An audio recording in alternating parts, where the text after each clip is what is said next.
Saudara-saudari terkasih, dalam bacaan pertama hari ini, Rasul Paulus mengingatkan kita semua orang percaya supaya kita membiarkan Allah berkarya atau bercahaya dalam hati kita dengan membiarkan Roh Kudus menyatakan kehendaknya dalam hati nurani kita yang baik.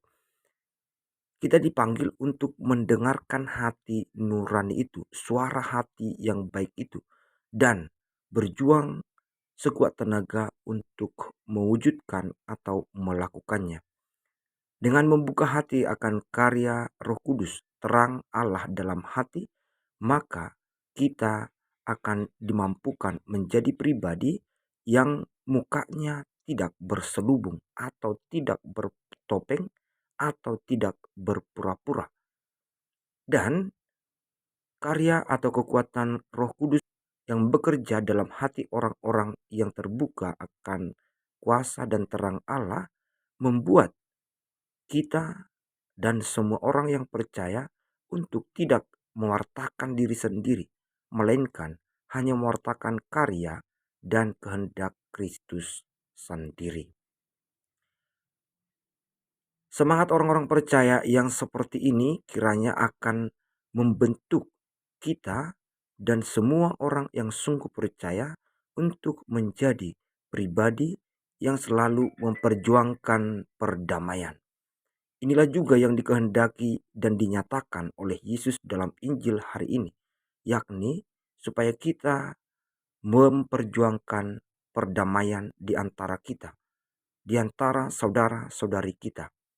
Kita harus berjuang menghindarkan kecenderungan atau sikap yang mudah marah, menjelekkan orang, menuduh orang sebagai kafir atau jahil, atau menuduh orang tentang sesuatu yang jelek, supaya orang akhirnya mengalami kejatuhan dan kita mewartakan diri sendiri sebagai pribadi yang baik.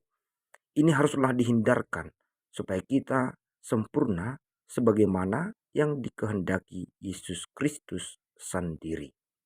Melalui peringatan Yesus yang dinyatakannya dalam Injil hari ini, kita disadarkan bahwa kecenderungan kita untuk marah, menjelekkan orang, sehingga membuat kita tidak berdamai atau bahkan bertikai dengan sesama kita, akan menghantar kita bukan kepada rahmat, melainkan kepada hukuman. Maka Bapak Ibu, saudara-saudari terkasih, marilah dengan rendah hati dari hari ke hari belajar membiarkan supaya Roh Kuduslah yang berbicara dalam hati kita, supaya itulah juga yang kita dengarkan dan kita ikuti serta lakukan dalam hidup, kehendak dan tuntunan Roh Kudus itu, supaya kita disanggupkan menjadi pembawa-pembawa damai, supaya kita juga disanggupkan untuk menahan diri dari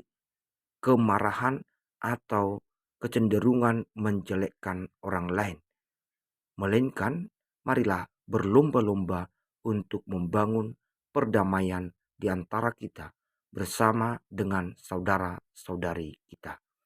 Dan marilah kita perjuangkan ini dengan semangat untuk mewartakan Kristus, bukan untuk mewartakan diri sendiri, dan jangan berpura-pura atau bertopeng untuk melaksanakan atau mewartakan karya Kristus ini. Semoga Tuhan memberkati. Amin.